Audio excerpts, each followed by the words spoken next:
रहे हैं news ABP, सबसे पहले सबसे तेज खबर। उत्तर प्रदेश बलिया से गलत धाराओं का सहारा लेकर सीएमएस क्राइम को दे रहे बढ़ावा, पूर्व आईपीएस ने दी बड़ी चेतावनी। अब खबर विस्तार से। बलिया में तमाम शिकायत के बाद जिला अस्पताल पहुंचे पूर्व आईपीएस अमिताभ ठाकुर। जिला अस्पताल की दुर्व्यवस्था को देखकर भड़के श्री ठाकुर। निरीक्षण के दौरान मरीजों के दर्द से कराहता मिला जिला अस्पताल। फ्रॉड के तहत लगाए गए पोस्टर के सवाल पर मुस्कुराते रहे सीएमएस डॉक्टर दिवाकर सिंह। भ्रष्टाचार और दलालों के चंगुल में फंसे सीएमएस की मुस्कुराहट ही तमाम सवाल खड़ा कर गई है। बीते दिनों अपनी कमियों को छुपाने के लिए एक स्थानीय पत्रकार सनंदन उपाध्याय को एक युवक के द्वारा साजिश कर अपने चेंबर में बुलाकर चाय पानी तक सीमित पत्रकारिता रखने की धमकी भी सीएमएस डॉक्टर दिवाकर सिंह के द्वारा दिया गया था। न मानने पर एफआईआर कराने की बात कही गई थी। अधिवक्ता मनोज राय हंस और पूर्व आईपीएस एवं अधिकार सेना के राष्ट्रीय अध्यक्ष अमिताभ ठाकुर ने सीएमएस के पोस्टर को बताया असंवैधानिक। एक भी सवाल का जवाब देने में असमर्थ रहे सीएमएस के मिलीभगत से दलालों का है बोलबाला। व्यवस्था सुधारने के बजाय सीएमएस मरीजों, तीमारदारों व पत्रकारों के साथ करते हैं दबंगई, देते हैं खुली चेतावनी। उत्तर प्रदेश बलिया से सुरेंद्र गुप्ता की रिपोर्ट, न्यूज़ एबीपी।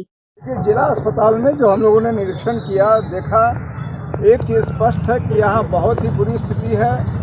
यह स्पष्ट है कि यहाँ भारी गंदगी है, रोगियों की कई सारी शिकायतें हैं। हमने बर्न यूनिट को देखा, हमने आपका इमरजेंसी वार्ड है उसको देखा। शौचालय एक बिल्कुल गंदा है, दूसरा शौचालय बंद है। बर्न वार्ड की उतनी ही कुव्यवस्था है। हड्डी रोग विशेषज्ञ देखा, वो अपने मौके से गायब हैं। उसके अलावा यहाँ सीएमएस का जो लगातार पत्रकारों से, यानी सच को सामने लाने वालों से जो विवाद हो रहा है, उसमें सीएमएस साहब से वार्ता हुई। वह उन्होंने बिल्कुल ही अवैध, अनुचित और अवैधानिक आदेश लगा रखे हैं कि उन धाराओं का उल्लेख किया है जो आईपीसी में नहीं है। ये पूर्णतः अवैधानिक कार्य है। और ऊपर से तुर्रा यह है कि वो अपने काम को सही बताना चाह रहे हैं, अपनी प्रशंसा कर रहे हैं कि उन्हें 3.5 लाख रुपए मासिक मिलेंगे, वो इतने अच्छे हैं।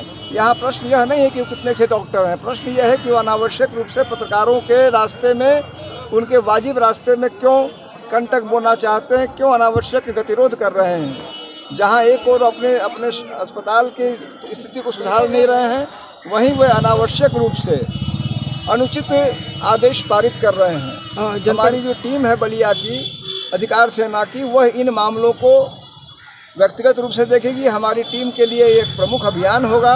हाँ, एक तो यहाँ से इस तरह के जो अवैध नोटिस है उसको हम लोग हटवाएंगे, और यहाँ जो दलालों का नियंत्रण है अस्पताल में, जो यहाँ के सीएमएस और अन्य अधिकारी जानते बुझते आंखें मूंदे हैं, उसको भी समाप्त करने का हम हर संभव प्रयास करेंगे। जिस सदर अस्पताल ये मुख्यालय है पूरे जनपद के लोग दूर दूर से यहाँ पर इलाज करने के लिए आते हैं, लेकिन यहाँ पर भारी मात्रा में गंदगी फैली हुई है, चारों तरफ दुर्व्यवस्था फैली हुई है। इसे किस रूप में देखते हैं आप?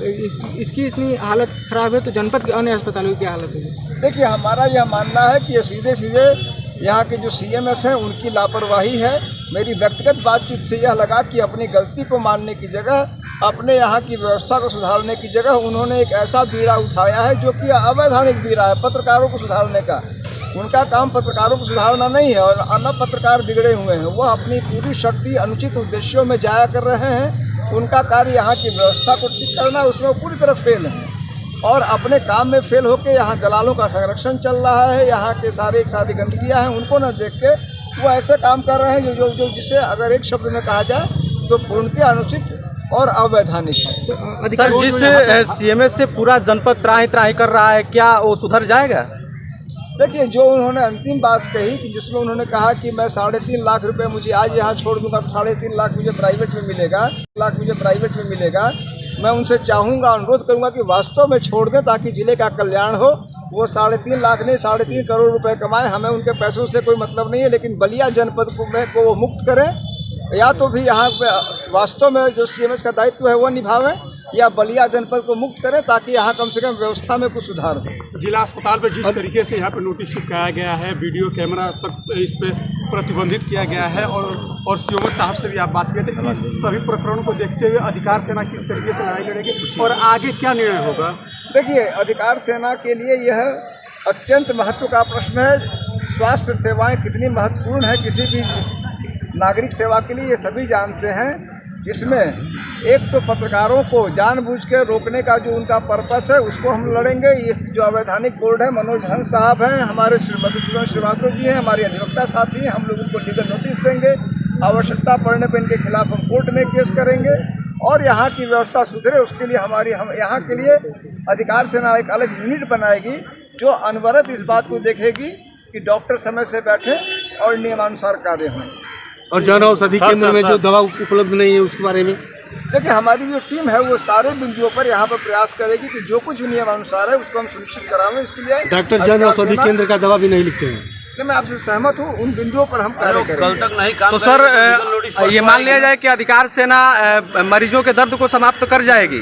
देखिए, अधिकार सेना कितनी सफल होगी असफल होगी, इस पर मैं कोई टिप्पणी बड़बोलापन नहीं करूंगा, कोई भी बड़बोलापन नहीं करूंगा, लेकिन हमारी पूरी कोशिश होगी कि हम उनकी मदद कर पाएं, पूरी कोशिश होगी कि हम ईमानदारी से उनके साथ खड़े रहें।